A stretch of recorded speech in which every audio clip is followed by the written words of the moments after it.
ahead and send it to Twitter right now, so you can just hit share, retweet. Go ahead and go live everywhere.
What's up, everybody? Good morning. It's a beautiful morning here. Summertime in Chicago. We are in the Barstool Sports office.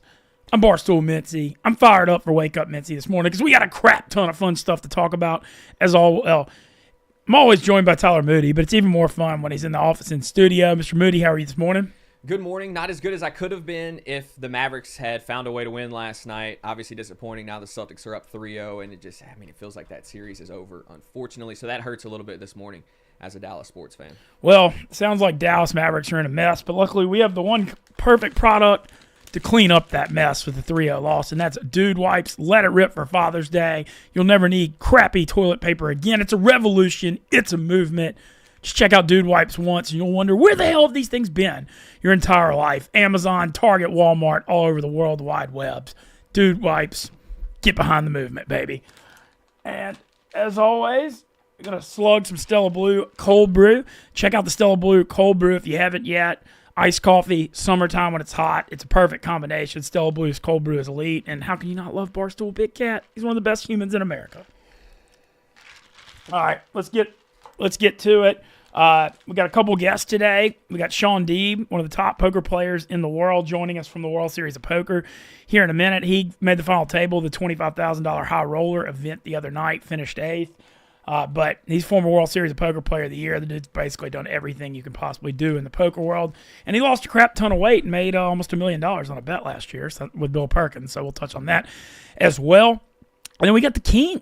Everybody at Barstool knows that Spider, the king of the office, he's going to join us in about 20 minutes in studio, making his Wake Up Mintzy debut. But first, let's get into some sport. Well, actually, before we even get to sports, let's pay our due to the Brady Four real quick. Last night, Tom Brady being inducted into the New England Patriots Hall of Fame, and Dave Portnoy, Fights, Gaz, and Hank were all there for the proceedings. Tom Brady talking about how infamous the Brady Four were. He said, hell, even people went to jail for me. And that was, in the history of Barstool Sports, that is maybe the all-time number one thing when Dave and Gaz and Hank and Fight staged the sit-in at NFL headquarters for the Deflategate stuff. And the famous clown shirts, the Roger Goodell. I hope Roger Goodell was watching last night. I hope he enjoyed every single second of Dave Portnoy and the Brady Four getting their due, because he tries to act like Barstool doesn't exist when, we all know the truth. And Goodell lies saying he doesn't even know who Barstool is. Like, come on, man. If you're going to lie, do a better job than that. So I hope he enjoyed eating it last night.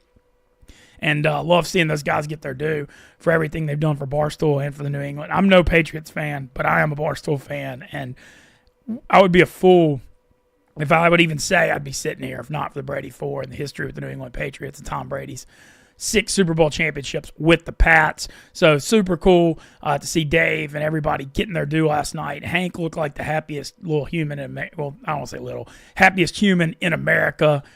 Just seeing the smiles and, just looked like such a special night in Foxborough. And what a charmed life those guys get to live. So they're missing watching the Celtics Mavs game 3 because they're at the Tom Brady Hall of Fame ceremony. So they're just celebrating their 6 Super Bowl championships there while the Celtics are busy getting up 3-0. It was pretty funny.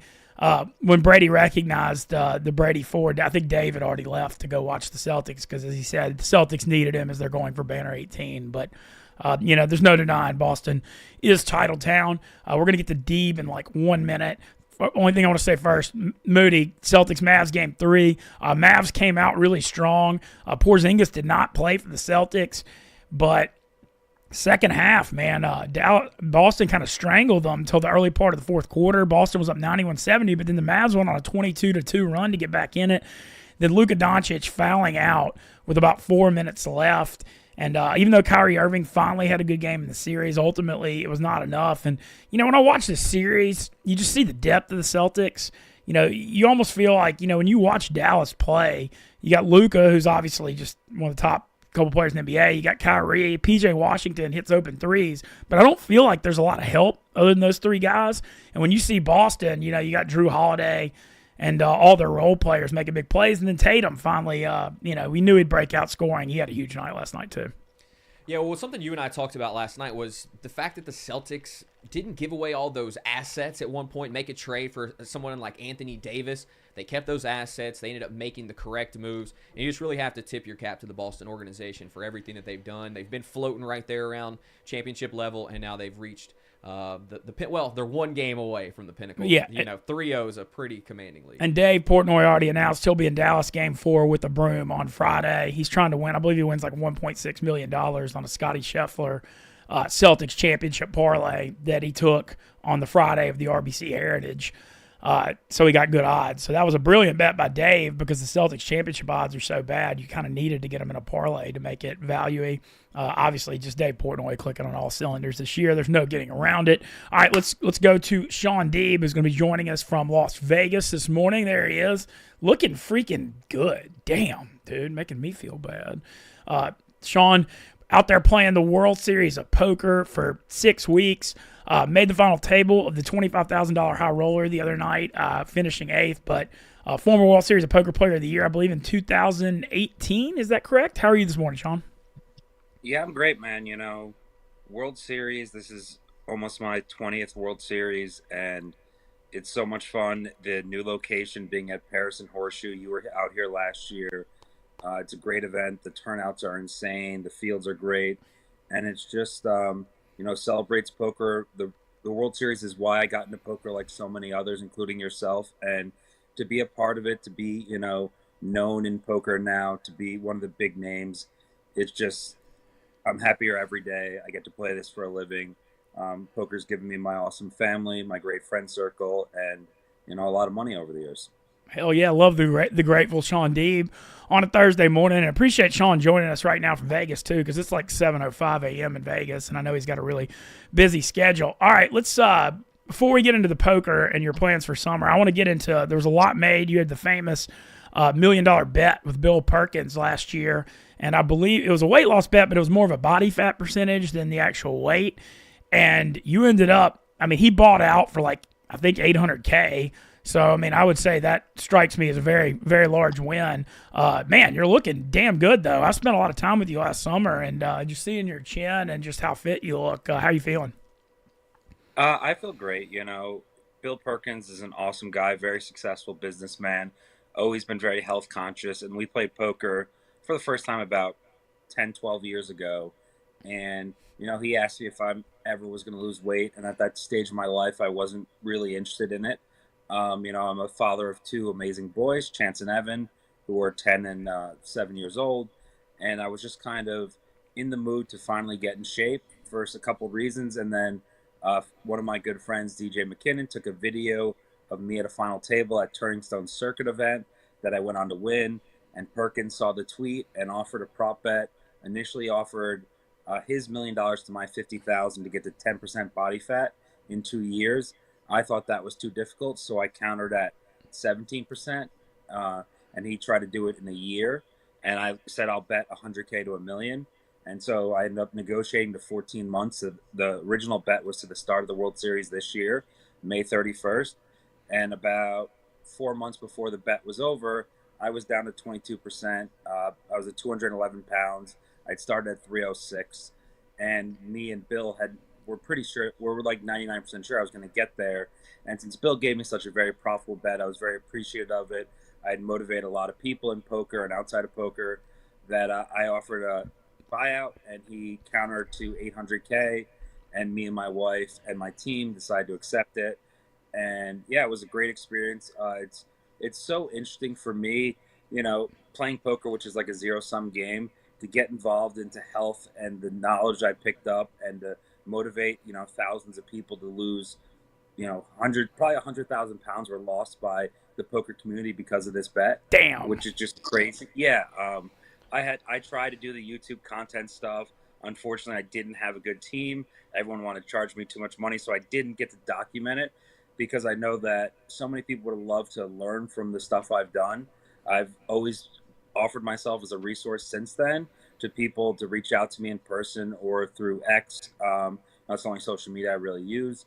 And I just enjoy passing along all the things that the really intelligent people that I met taught me about this. And, Mintzy, me and you have talked about this. I've tried to get you with my trainer. I think that for anyone who's motivated, there are so many amazing resources online and so many sharp people. The knowledge of, health and well-being now is just so easy to get what you need. And all you have to do is take the right steps and be disciplined, and you're going to get the results that you want. Follow Shawn at Shawn Deeb on Twitter, ShawnDeeb. All right, so I want to ask, so a few of those tips. You took this long journey. You had a trainer. I believe, did you have a chef cook? I know you had super prep meals. What was the strategy here? So the 5 key members of my team was my nutritionist, this guy, Freddie. He was awesome. My doctor, Dr. Stickler, great private doctor out of Texas. I'm a massage therapist, Kim Carey, and my trainer, Bruce, and then my wife. My wife basically did the meal prep from the nutritionist meal plans every single week. She, let me go to the gym all the time, took care of the kids. I mean, she deserves all the money from this bet, because she had to do more work than I did, and it was way more stressful for her than me. Oh, that's very sweet of you to say. I'm sure she appreciates that. Diet wise, were you just like, were you like protein heavy? What was the strategy? One of the things, like when I showed my weekly meal plans to the community, they were surprised about was just how many carbs I was on per day. I was anywhere from 17 to 2,300 calories each day of the week, depending on the weekly meal plan. And it was about 50% protein, 40% carbs, 10% fat. And, a lot of people were surprised by that. But because I was lifting 2 hours a day and doing an hour of cardio a day, I needed a lot of carbs. And obviously, they were the best carbs you could have, very little bread, a lot of fruits. And, it was just, and a lot of rice and potato. But yeah, I love the food. My wife's an amazing cook. My trainer did a great job in the gym. And yeah, I basically put in the work, but it wasn't that hard. And that's what I try to tell people is like, everyone's like, oh, if I had $1 million, I'd get there so easily. Well, most people, if you're healthier and able to work better and not have medical problems, all things, you'll get $1 million in other ways by getting there. So it's kind of silly that people think I only got there because of the money.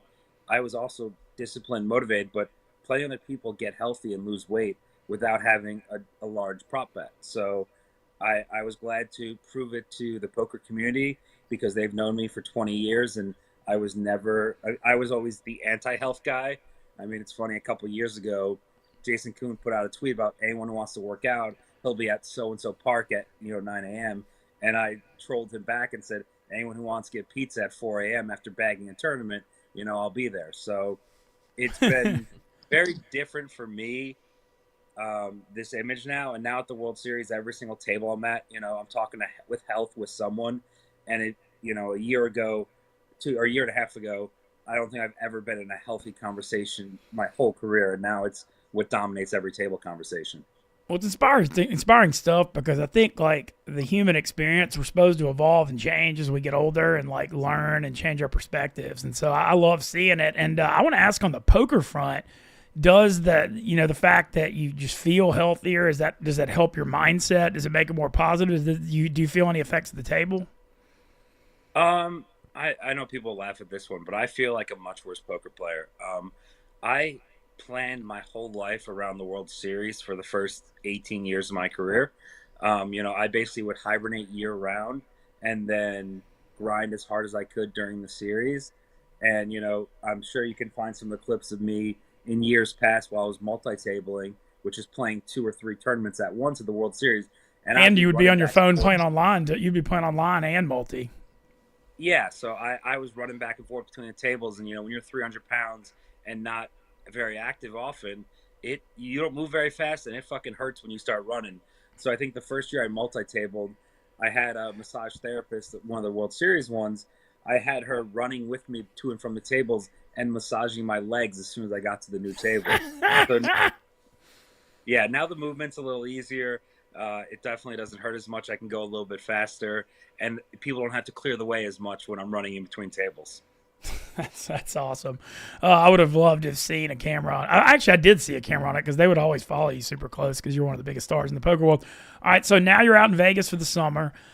You play a full schedule. I know the World Series, like, I've actually had a lot of talks with you guys. I got to know you last year. You care more about the World Series Player of the Year than you do the main event. I know everybody else is, like, all geared to the main. Your thing is more, you want to prove you're the best in the world, and so you're looking at the sum of the overall series. And then you also, not obviously as part of that, you play all kinds of games, whether, you play all the mixed games and horse and everything, not just No Limit Hold'em and Pot Limit Omaha. Is that kind of your plan here, playing another big schedule this year? Yeah, I've played about every day, and I do have to say there's been a slight correction since my opinion of the main event last year. Because, our good friend, my fellow Team Lucky member, Dan Wyman, is the reigning main event champion. So watching your best friend win the main event is my number one poker, enjoyment moment. Someone I've been very close with for 10 years. I've known how good he is at poker for so many years. And for him to just go dominate that final table, win $12.1 million with all family and friends and his now new fiance on the rail. It was an awesome experience, and it's something that I don't think anything can top in my poker career. Oh wow, well that's awesome. Shout out Dan, great dude. I've known him since 2013. It's always fun to see people that are good people succeed and get it. And he's super, super humble, always has been. And everything I've seen from him, he really hadn't changed the way he lives day to day like that much since then. I don't believe. No, and that's the thing of with a couple of us is we've had so much success through the years, and we understand the variance behind it. And he won a tournament with 10,000 people in it. It doesn't matter if you're the best in the world or one of the top 5 or 10 in that tournament. The chances of winning it are still 1 in thousands. So he was recognized the whole time that anything can happen, any result could happen, he'd be happy with. And he was so relaxed at the final table. You talk to the other people at that final table, and they just knew that Dan had the aura of confidence, and it wasn't just arrogance. It was just, he's been there before. Everyone knew he was the best player. He knew he was the best player, and he knew that eventually they would make mistakes and he'd be able to capitalize them. And that's exactly what happened. So you mentioned Team Lucky, Dan Wyman. Also, I believe that's Josh Aryeh and Matthew Glantz. Is that Matt Glantz? That's the team? That's Team Lucky. I believe y'all took every single dollar out of the World Series last summer. We've been doing that for many years. Yeah, we just are four friends who, I was friends with Matt and Dan separately, and Josh, I kind of knew, we obviously knew each other in poker, but in 2017-18, when Fortnite got big, we started playing every morning together, and the four of us got super close. We've all, given each other so much personal advice, poker advice, and we're all trying to make each other more successful at everything we do. And I can't thank those three enough. They've given me so much improvement in my life. They've helped me with my relationship with my wife, being a better dad with my kids, being better, not being such an asshole on Twitter. And sometimes I know some that might debate that. Yeah, no, I mean, I've definitely gotten in a lot of drama in poker because I care so much about this industry. I appreciate everything it's done for me. I want more people to recognize poker for how great it can be and all the benefits of it. But I also want to, highlight some of the shitty stuff going on and some of the shitty people in it. Like, I don't try to pretend that it's all fucking, roses and rainbows and shit in poker. There are definitely shady individuals and shitty stuff going on. But I also make the comment that every industry you're in, there's always some bad actors. There's always some grifters. There's always some scammers out there. And I always try to use my platform to alert the public of who to worry about or where to worry about, when you play. I've always thought it would be funny. Somebody needs to do a reality show that's like a poker Supreme Court and rule on everybody. Because the stuff he's talking about, there's always people that steal money from their backers, or there's all kinds of people loaning money that they just dodge for years and years, big sums and stuff. And the problem with the poker thing is there's no accountability because it's not regulated. So I always thought it would just be hilarious if there was a Supreme Court ruling on the cases. I think it would be funny. So we actually did that a few times through Poker Spaces, the Twitter Spaces avenue. There was a couple times over the last few years that Poker Twitter Spaces got pretty big in our industry. So one of them, we did a court case where it was me versus Viffer, and Jungle Man was versus Viffer, and Josh Aria was actually the magistrate, and I think Rob Young also helped arbitrate the situation. So we've done that a couple times. It's been fun. And yeah, it's, a lot of he said, she said, but there's a lot of money changing hands. A lot of favors are done. And unfortunately, there's a lot of people who take advantage of friendships or get in a bad spot. I mean, we all know what gambling can do. We've all seen it in sports and, and everything else. People, unfortunately, think they're better than they are, think they have more than money they do, or take shots where they can't pay it. And hopefully, as time goes on, people get better and word spreads. And because no one wants to see anyone else get scammed. Even the people I hate in poker, I would feel bad if they got scammed by something that I could have prevented them from getting scammed by. The moral of the story is gamble responsibly, ladies and gentlemen. All right, this summer, so you're playing a full schedule. I was watching you on Poker Go the other night. You got 8th in the 25K high roller final table that Nick Schulman won. Congrats to Nick. His 5th bracelet, one of the best to ever do it, and also an unbelievable commentator for Poker Go. There's really nothing that man can't do. So far, is that that's your first final table of the summer? Yeah, that's my second 8th place, but the other one was of a 6 max dealer's choice. So, I'm happy. I have, I think, 9 or 10 cashes already this World Series for 2 weeks in. That's a great start, but, I care about winning. I care about player of the year. I'm setting myself up for, both of those. Obviously, getting 8th place is usually great, and because I'm not that great at no limit hold'em compared to the field, there was a lot of players better than me in that field. Being a 25K buy and you get the best of the best. But, I had a lot of chips coming in 8-handed. A lot of things went wrong. This asshole from Poker Go called Tim Duckworth set a little hex on me. All day long, we came back on day 3. He said, congratulations on your 8th place finish. And it just kept everything. We were 8-handed for 3.5 hours. I ran a big bluff, got called, lost some all-ins as coin flips are a favorite. Chopped a few hands. I was a favorite. And then every short stack just doubled up. So something that Tim did to me. So I have a new enemy in poker. Those in poker know my enemy last year was Jeff Platt. But this year it's switched to Tim Duckworth. So Tim Duckworth actually made day 2 of the tournament I'm in right now. So I'm hoping everything I can will to be at his table to knock him out of the tournament, because I think it's the only World Series bracelet that he plays as a media person. So that'll be sweet, sweet revenge, and I'm trying my hardest to take him out of this tournament. What tournament do you have day two today? The 1500 horse, great turnout. I think it has like 900 people. Um, Amazing event. Like you mentioned earlier, mixed games. Most people who are listening who don't know poker that well only know no limit hold'em, but horse is limit hold'em, Omaha 8 or better limit, Raz, stud, and stud 8. Awesome, awesome format. Super popular for a long time, and great turnout, and one of the most profitable events of the year for me. Shout out! I want to give a shout out here. I worked for him last summer, and you do stuff with Poker Go as well. Man, if you want to learn these mixed games and different games, they're doing the streams of these final tables. Like I was watching the 10. I don't know. Well, I know very little about triple draw, and I was watching the 10K triple draw final table with Phil Ivey and Mercier last night. Awesome way to learn the games is to watch the Poker Go streams. It's $15 a month. Those guys do a fantastic job, and I can't say enough really about what they do for the poker world. Just being able to follow it, and I know you're close with those guys as well. Yeah, Maury, Brent, the whole team except for Tim Duckworth do a great job. So, no, it's great to be able to watch streams. My family loves to be able to watch what's going on because live updates are kind of iffy in poker, and you really don't get to know what's going on. But when you get to tune into a stream, hear the players talk, and the commentators are telling you what's going on, and you really learn the game. I mean, my kids know so much about poker just from watching me on so many live streams.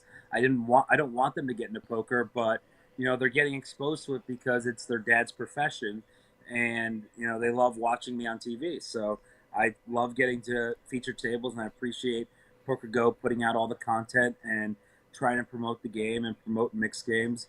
And now that I'm on your show, Mintzy, I still gotta give you shit for last year. That's Me and fair. you were supposed to have a great show. We had a great concept, great T-shirts made, and you didn't have time for me. You were too big time. Well, I that's mean but fair. I'm not totally. I need to do. That is hand up on me. On that. So you have. I believe you have what? I think you need to address these allegations. To be honest, I'll be honest. I was not in the. I'll just say I wasn't in the best mental state when I was in Vegas last summer. Is how I would put it. Because there's a lot going on with me and my life last year, and I don't know. I just kind of I don't know if I think I kind of hit it well, but I was in a funk for a good while in Vegas, and I think that is definitely part of it. I hate to tell you, buddy, but you didn't hide it that well. Okay, fair. See, I don't hide anything well though, so that's also fair. But the thing with Shawn though, one of the all-time will tell you like it is when you need to hear it people that I've ever met. So I respect him. I mean, he's always going to tell it like it is, and very similar to Dave Portnoy, very similar to that too. And the world needs more of that for sure. So I believe you have 6 or 7 bracelets. I have 6, but I'll have 7 in the next week or two. I have faith. It's about time. What? So I believe the biggest one you won was the 25K PLO for 1.2 million. Was that your biggest win? I've won the 25K PLO twice, and I believe one of them was 1.4 million. Oh, my bad. I'm sorry. My bad. I mean, it's okay. There's a thing called the Hendon Mob, Mintzy. You can just Google it. You could do your research when you have a guest on. You can have a little notes. It's not too hard.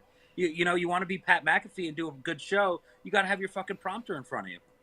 That's also fair. Damn, I'm taking shade here every which way. So is the 25K PLO your favorite because of those 2 wins? Is that kind of like your favorite of the World Series events?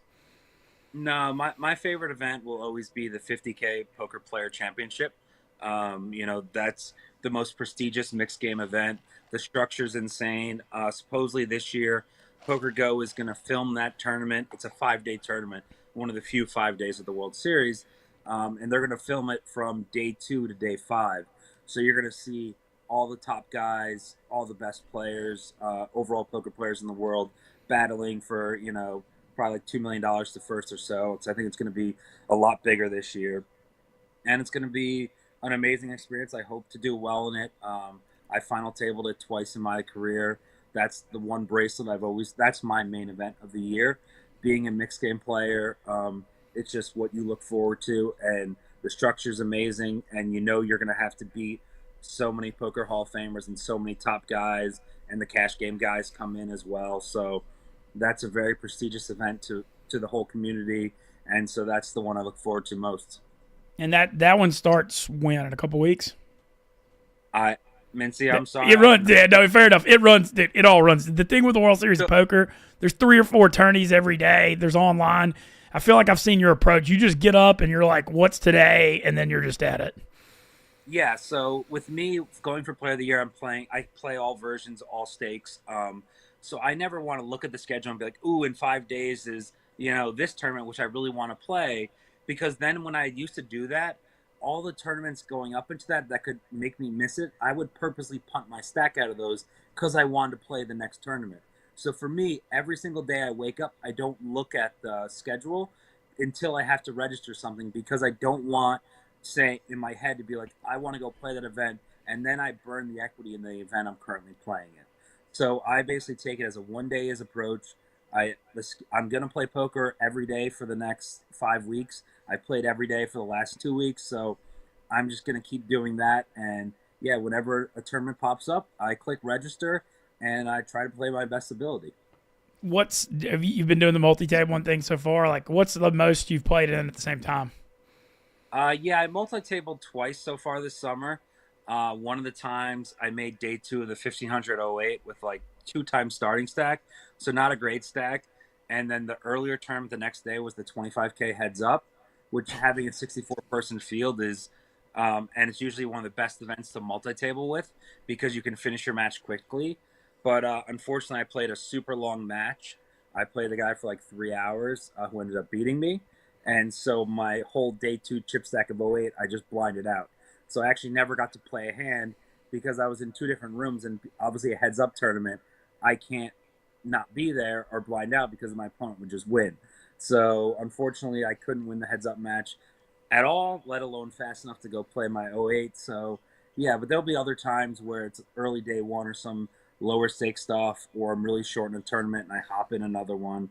I love to play poker. I wish I could clone myself to play every single event from the start, because obviously that would be more profitable, but it's a crazy compact schedule. Jack Effel and all the people he consults with for the structures and scheduling do an amazing job. It's really, really a massive project to get the World Series off and to run as smoothly as it does.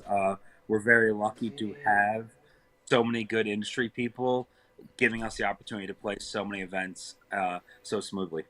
Well, Shawn, just want to say thank you for waking up, giving us some time this morning. Good luck in day 2 of the 1500 horse. I'll be out there Saturday, June 29th through the main. And so look forward to catching up with you there for sure. And then hopefully things go a little better. I've got a good little schedule, though. I'm feeling some momentum. My poker stuff's been a lot better since November. My last 8 tournaments have made 5 deep runs. So I've got a little momentum. I'm excited to get out there. Yeah, I saw you deep in the moneymaker when Glance went deep as well. You guys were battling a little bit. Yeah, we were at different tables, but we're having a good time BSing. Yeah, and what's this? Is Portnoy actually going to sack up and play the 250? I think so. The whole thing is, I think he is. The only conflict would have been if there was a Game 7 in the finals, and it doesn't seem like that's headed that way now that Boston's up 3-0. So I believe he's going, and he's going to play the 250K the weekend of June 21st through 23rd. So I can't wait to follow that. Well, I hope he takes my advice that if you pass along to buy in on day 2, I think that'll be best for him. And if he wants some pointers from a good poker player, because I know all the Barstool guys, he gives you guys shit for being the biggest idiots and terrible poker players. But, I'll offer my services to give him a little bit of advice on what to expect when he plays that tournament. Well, Shawn, thanks again for joining us this morning on Wake Up Mintzy. Follow Shawn on Twitter at ShaunDeeb. Good luck in the 1500 horse day 2. And as always, enjoy following you. Good luck. Love to see you hopefully win the Player of the Year again this summer. Thanks, Mintzy. Talk to you later. Shawn Deeb. Now we're joined in studio by the King. Had to have him sit in the King's chair. One of my favorite. I mean, we have so many great people up here, and lucky to work in the Chicago office. But the special place in my heart for Spider. Always brings a great attitude every day, and always kind of has a funny joke or 8. So I never can really understand or follow. I've learned a lot of lingo in life from him. He's got his NASCAR shirt on. Yep, this one's special. This is Alvin Kamara gave me this. Oh, one. hell yeah, dude. So I knew you would appreciate that. That's why I wore it. So yeah, thanks so much for the invite, Mintz. I'm usually typically not an early morning person. Not to say that this is, super early morning, but I usually take my time getting into the office, enjoy my mornings, try to get some breakfast, and walk over here peacefully. But this morning I had a little pep in my step, and that is because I was invited on to Wake Up Mintzy. So the honor is all mine, Mintz. Thanks again for having me. And the same testament can be said about you. No one brings the joy into this office like you do, and it seems like that's been the case from your whole life, based on that photo I saw of you at the frat house the other day. Oh man, well I appreciate that. Yeah. And so Spider, you wear many hats at Barstool. You do, like, you're kind of I would almost say a jack of all trades. Like, you're a flexible, versatile piece. We'll get into the content side of it. Rubbin is racing. Y'all have an amazing relationship with NASCAR. You, Large, Quiggs, hit, I guess, to go about 6 to 8 races a year. Yeah, honestly, it's the last couple of years we've been lucky to do more than that. It's been about like 8 the last year or two, which has been awesome. We've got to go to your neck of the woods and enjoy the South, and a lot of places I thought that I would never get to. So I appreciate NASCAR and the opportunity for taking me some cool places. Yeah, and I believe the next one coming up in a couple weeks, you're going to Nashville. We're going to Nashville, and we got a crew for that one, Mintz.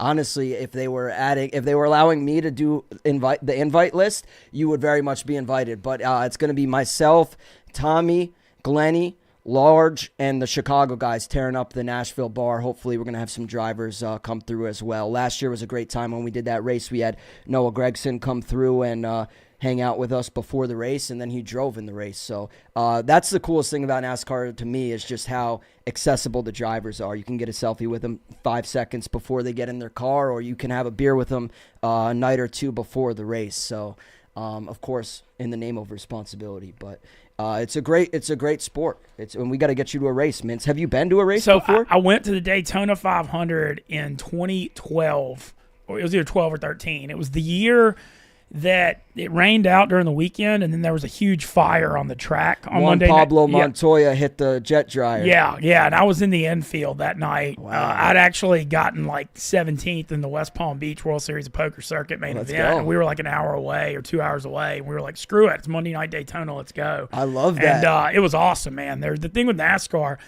we were in the infield for most of it. It was a huge party, but then we also got up against the fence, and when they come down the backstretch, you're up against the fence, you feel pieces of the rubber. Yeah. Like, they're going so fast, like the energy, you feel like you literally could feel pieces of the rubber on your skin. I was at the Coke 600 sitting closer than I've ever sat. Usually we're lucky we get to be put in like the nicest suites, which is awesome. We live the sweet life. But one race I went to Charlotte with Quiggs, our producer, and same thing you mentioned. I was sitting like 3 rows deep, and after like 15 laps or so, I looked down on my arms and went like this, and there's just like rubber residue all over your skin, which is also really cool. You got to get the full NASCAR experience. If you can't smell the fuel and feel the tires on your skin, then you're not close enough. But yeah, I would implore everyone to get to a race.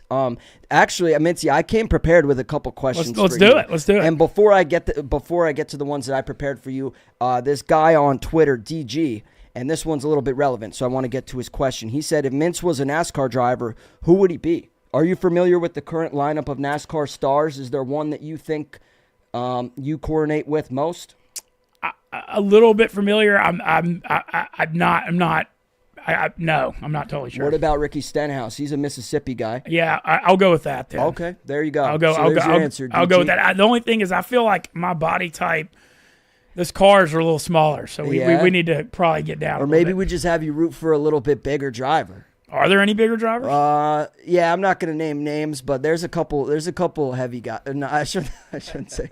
This is getting off the rails. All right, I want to move on to the questions I prepared for you, Vince. Ski. So I'm lucky to know you from our work here at Barstool, but what was your first job ever?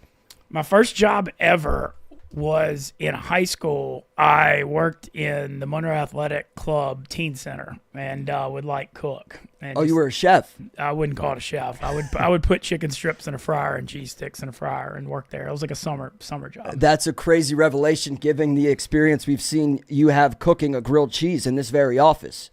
Yeah, it was. I could fry stuff. That was pretty simple. All right, so maybe we'll have to get a Yak Redemption Day where you're running the deep fryer. Well, we're going to try to do some stuff with Chef Donnie. We had deli day. We had grilled cheeses. I think we need fryer day. Okay.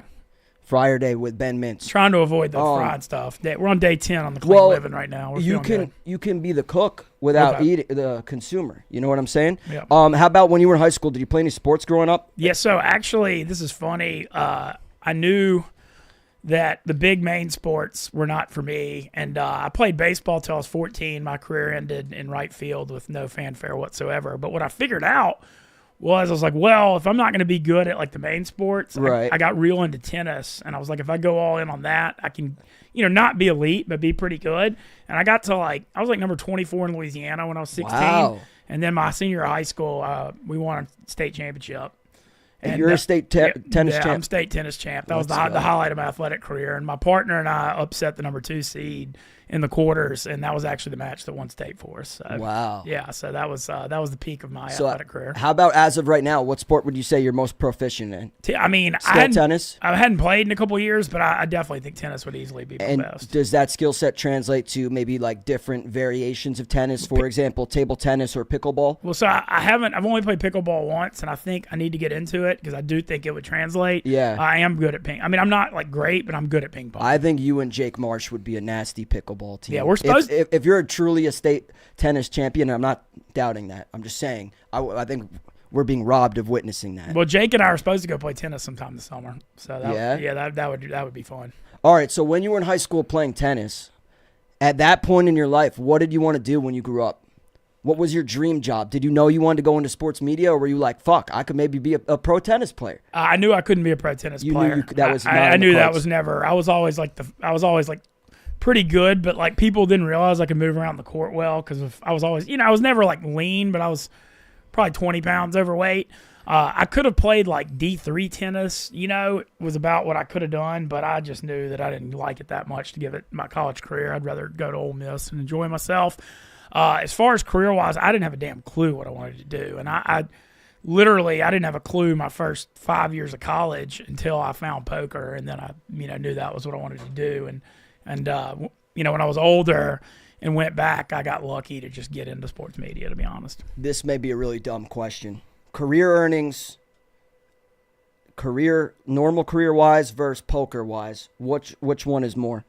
Would you say you won more at the poker table or more at the desk with your 9 to 5? I would say poker, but that's counting online and live. I would say poker, but it's getting close now. Okay. It's getting close Hell yeah. after the last few years. But, poker, I had a really, really good stretch from 2008 through 2011 Yeah. where I did well. So I would say poker, but it's getting close.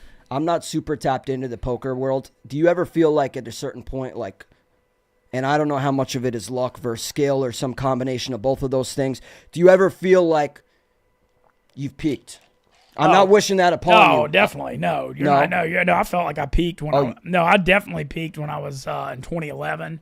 I was super hot online, and I got 75th in the World Series main event. Yeah. And then I got 3rd in a huge 1,500 in Florida and 12th in a huge 3,500 in Oklahoma. And, that was like when you add all that up online live, that was a few $100K a year. So that felt like that was that's big time. So that was probably the peak.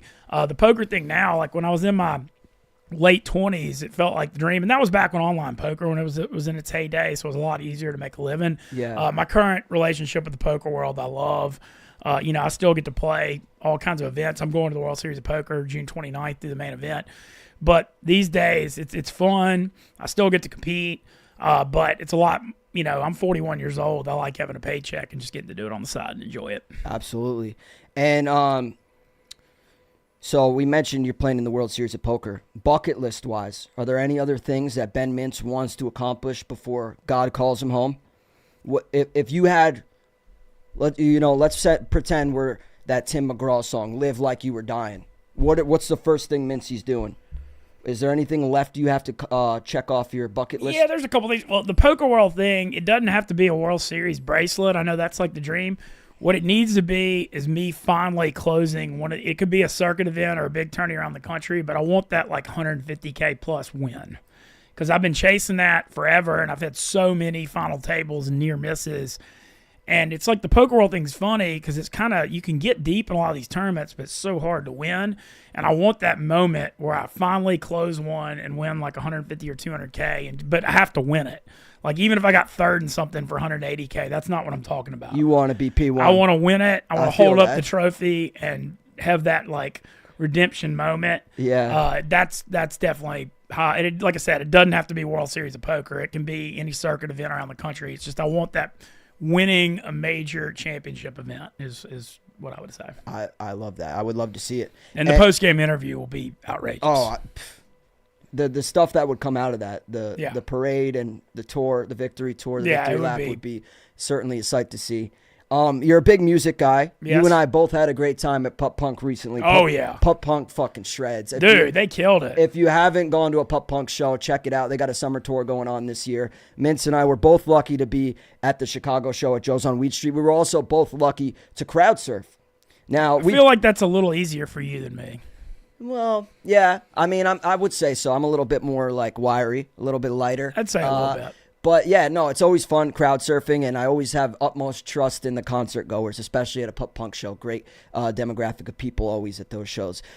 On to, I know obviously you're a big music guy outside of just Pup Punk. What's the best show you've ever been to? Man, I'm going to say right off the top, it was very recent, but it was because it was like full circle, and I was raised on it. The Rolling Stones Jazz Fest show I just saw is got to be up there. Where was that at? In New Orleans. Okay. That was a few weeks ago. It was like Thursday, May the 2nd.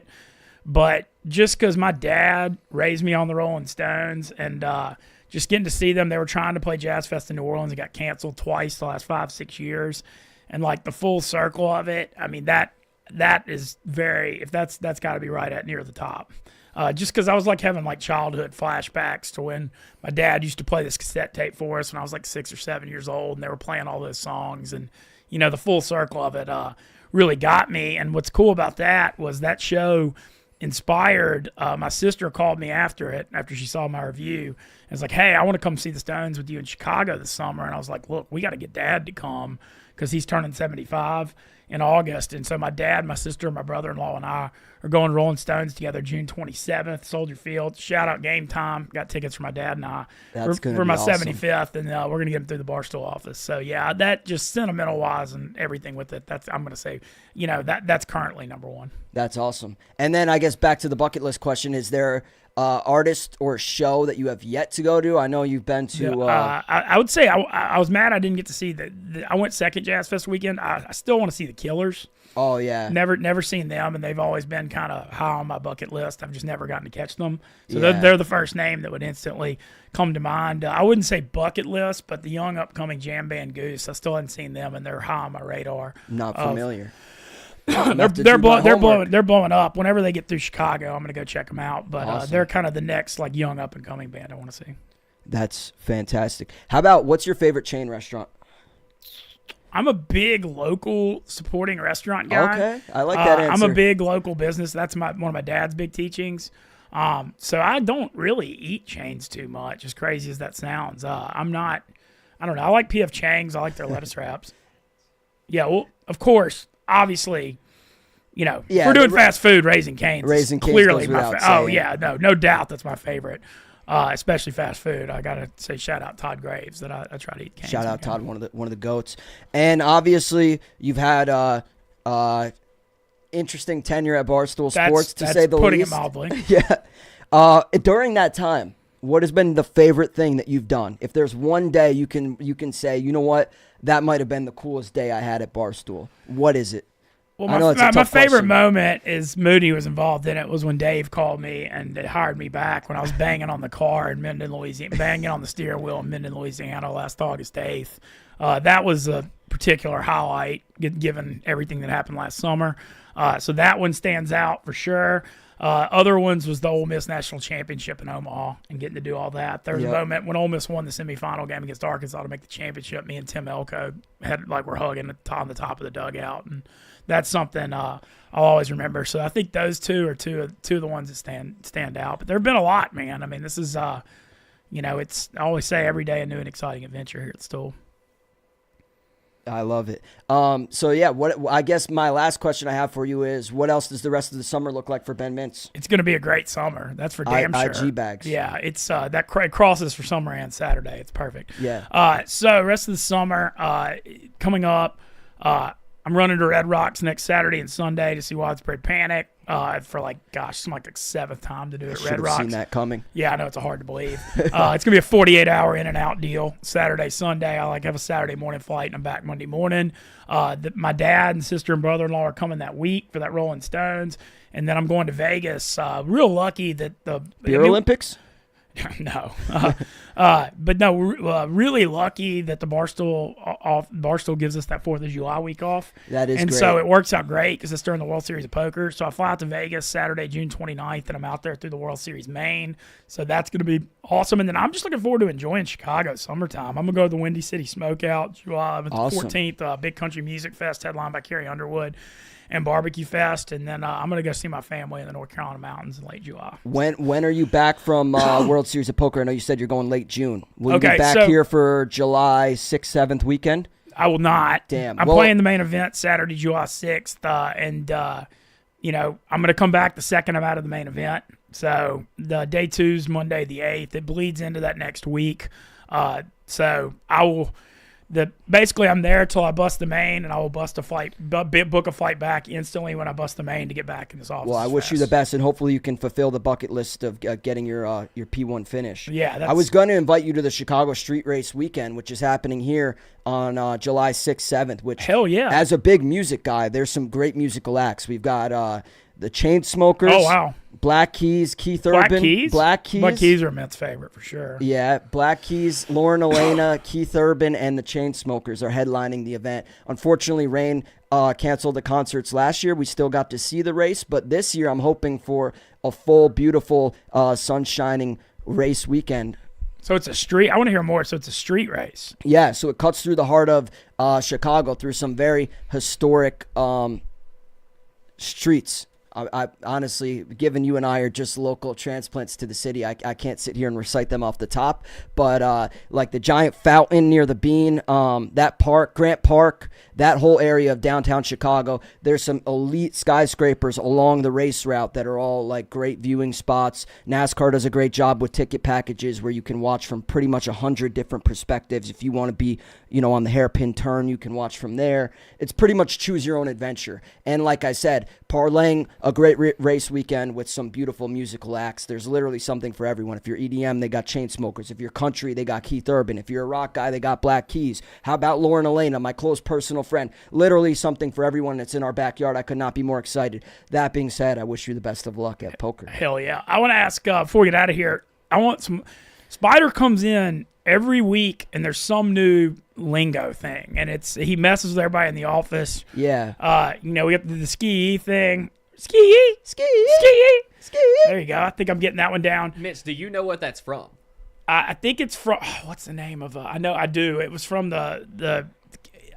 Caleb Presley interviewed. I'll give you $20 if you can name it. Yeah. Do you know her name? I know who it is. I don't. Ski.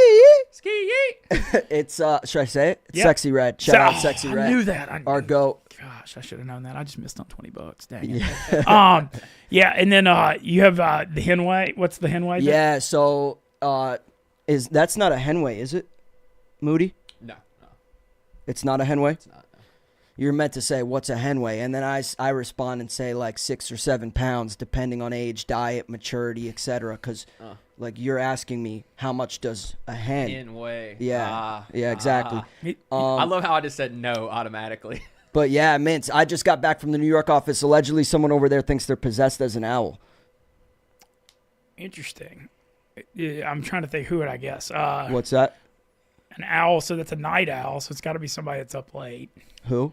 I mean, I'm just trying to think out loud, like, who would that be? Who's like a night owl in the New York office? Yeah, who do you think that would be? Be Fight? Who? Fight? Who? It might be me. I just said who like 8 times. You guys didn't get the joke. I missed the joke. I was hoping you would say who, and I could get you on your own show. But no, it's nothing but respect for the invite here today, Mintz. Hell yeah, man. So check out Rubbin' is Racing. Yep. And, dropping every Thursday. We just had an episode come out this week recapping Sonoma. We had a great road course finish. So if you're itching for the Chicago street race that I just mentioned, go watch this past Sunday's race. It was an exciting finish on a road course in Northern California, I guess, wine country, and exciting finish in which one driver ran out of gas on the last lap. Oh, man. For a second straight week. Mintz, we're like maybe 14 races into NASCAR season right now.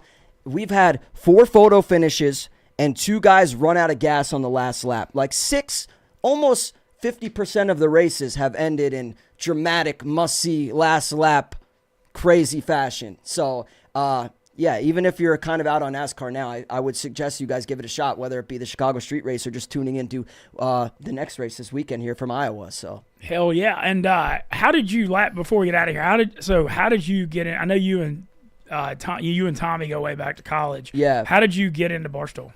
So Tommy was my roommate at Barstool, but at Fordham. While we were at Fordham together, we were both doing sports media experience. I met him through mutual friends and Fordham's WFUV radio program, which is one of the best in the country. And we became friends from there. Then we became roommates, and he became one of the first interns at Barstool. He saw an email or a blog that someone posted with an email. He was one of the first people to reply. He got hired, I think, the same time as Frankie, if memory serves.